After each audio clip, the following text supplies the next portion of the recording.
Hey guys, welcome back to Let's Play Legend of Zelda: Ocarina of Time. Here we are in, well, it may as well be hell, in the, water temple.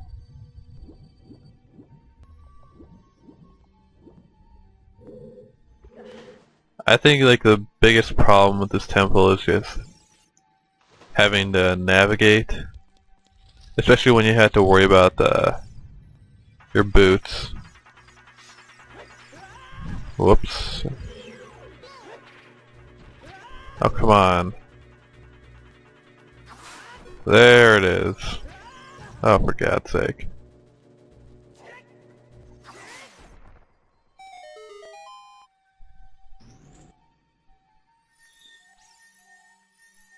At least they give you the map pretty early. And the compass not too late.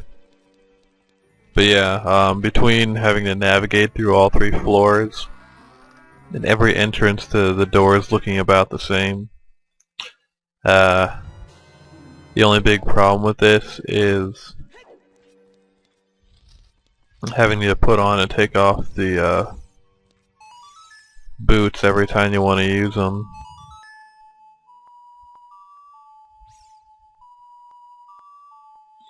So these Triforce symbols are located at 3 points throughout this temple, and we're going to end up using all of them.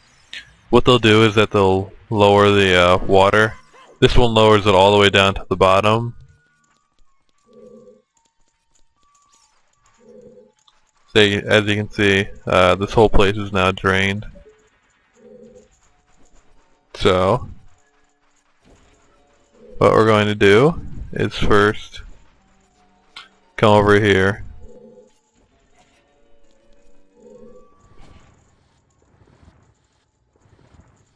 And we're going to move this block down.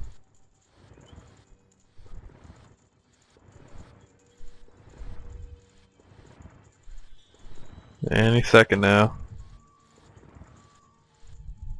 There it is.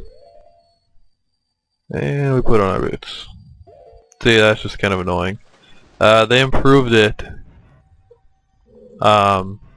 in Wind Waker. That was the next time that they had the item. They didn't have it in Majora's Mask. But yeah, they finally set it to like a C-stick item, which by then was like X, Y, or Z. But that just made like doing things like this so much easier. And took so much less time.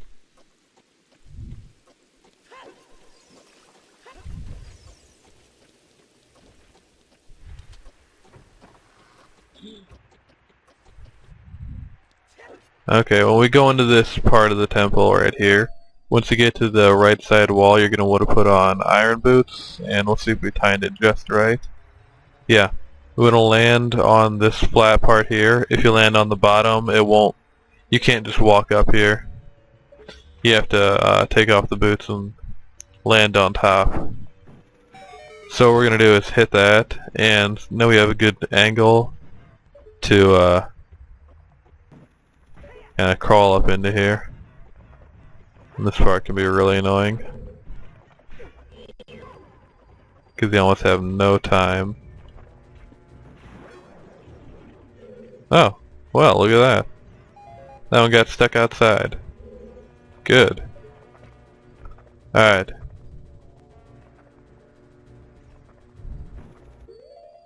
So, we're just going to take off the boots again. It's hard to tell sometimes. Some exits and entrances will be different in that they'll have the water go all the way up, and some will actually have you have to hookshot your way back. And down we go again. That's all that we need to do in this room for now. Hope that thing doesn't kill us.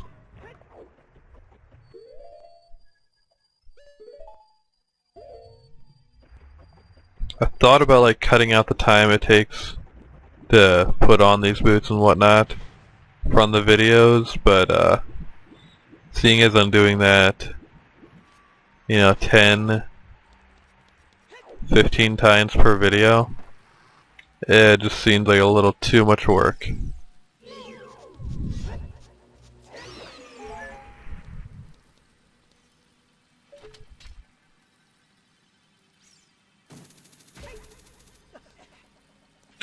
Alright, one small key.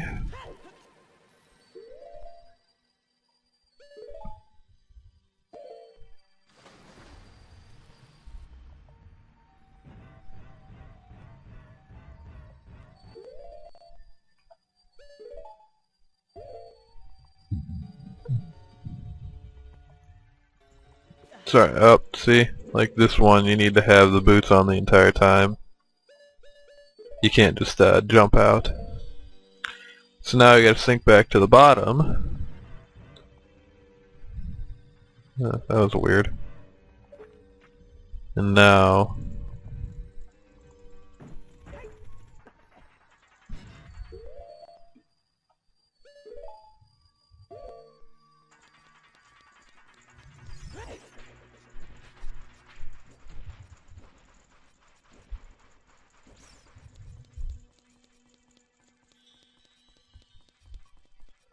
Okay, since you can't really hit your sword on it, it can be kind of hard to tell.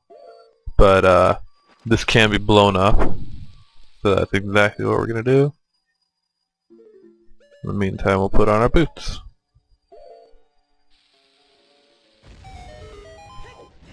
You don't have to come down here if you don't want to, it's nothing that important. But if you're going for completion, it's definitely something you should do. Oh god. These things can be kind of annoying because you got to get right up next to them to hit them, and then sometimes I don't know what exactly will happen, but your hook shot will hit the ground instead of that little part that'll kill them.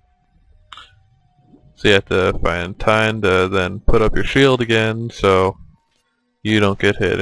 It can be kind of a mess sometimes. Anyways. So we're gonna hook shot over to here. Wait for it. There. Boop. And you can see there's a switch on the other side. I don't know if you can do it with the Master Sword, but with the big Goron sword, using your spin attack will be enough to open the door. But if you don't have that, you can always just use a bomb to create a blast, and that'll be enough. But that's another good thing about the big Goron sword, is it just has such a huge area. You can see it cleared out all those pots with one swing.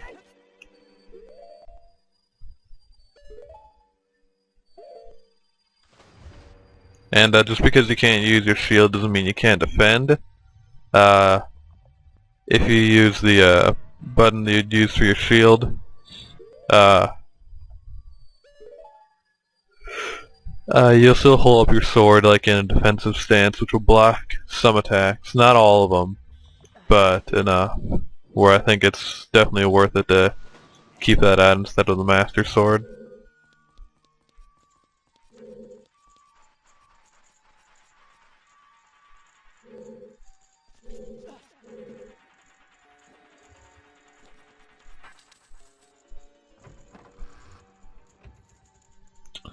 Alrighty then. Now, you'll see once we get out there, this is the place where the second water raising spot is, or lowering depending on where you are. This will be like the middle kind of spot to raise the water.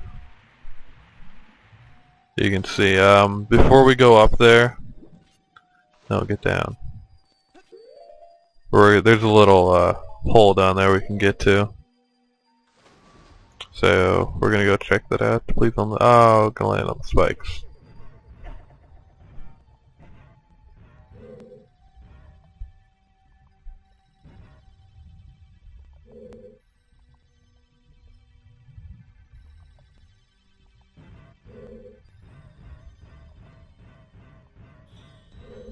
Okay. Now in this little room, what you want to do, here, let's first back up a little bit, give ourselves some room. Because as soon as you hit that, a whole mess of monsters are going to come down. You can see them. It's just best to kind of take these one at a time. You're really going to have to. But get these, what are they called? Spikes. Wow. Creative. I like it. Get those out of the way first. Because those are going to cause you the most problems if you're not paying attention to them. And that'll make the other ones a lot easier to deal with. Since the other one's already backed up into a corner, no point in going right for them. Both of these things though do give a lot of like stock for arrows and bombs. So yeah, if you're ever running low, find some of these guys.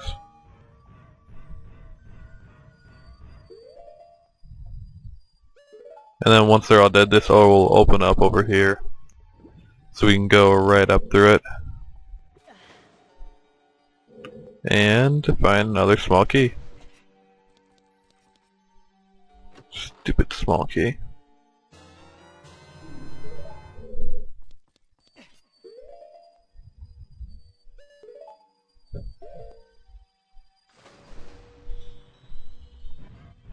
So after that, we're going to come back out here.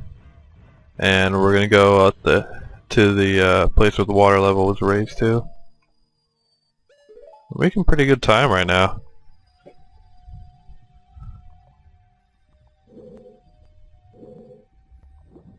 They really didn't know how to do camera angles.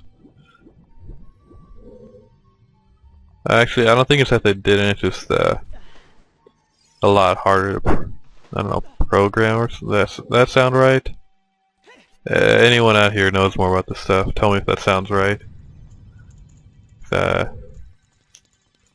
that'll shut behind you, but you can either use a arrow and shoot at the torch over there, or use Din's fire to light this back, and that'll open this back up.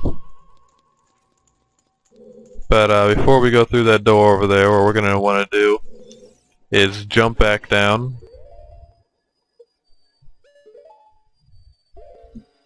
To where we first started this video at.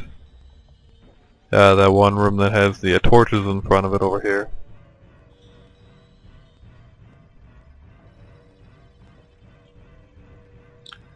And then once over here we can kind of float up. Because the water is not quite at as high of a level as it was before, but it's just at the right area. That this spot here isn't underwater. And you can see there's a little like hole in the wall, and it makes that kind of sound when you hit it with your sword, so you can go ahead and blow that up. It'll make a big hole in the wall to reveal a chest that has a small key in it. Alright. So now we're going to go back out to that second level where there was the locked door.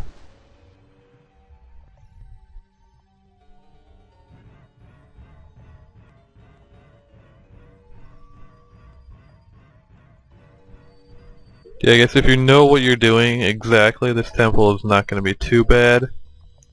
But I mean, if you haven't done this before and you don't know what you're doing, this temple will really just be annoying. Because normally I wouldn't be doing so good, but I made sure that I went through this temple a couple times just to kind of get this down. When I say a couple times, I mean like just today.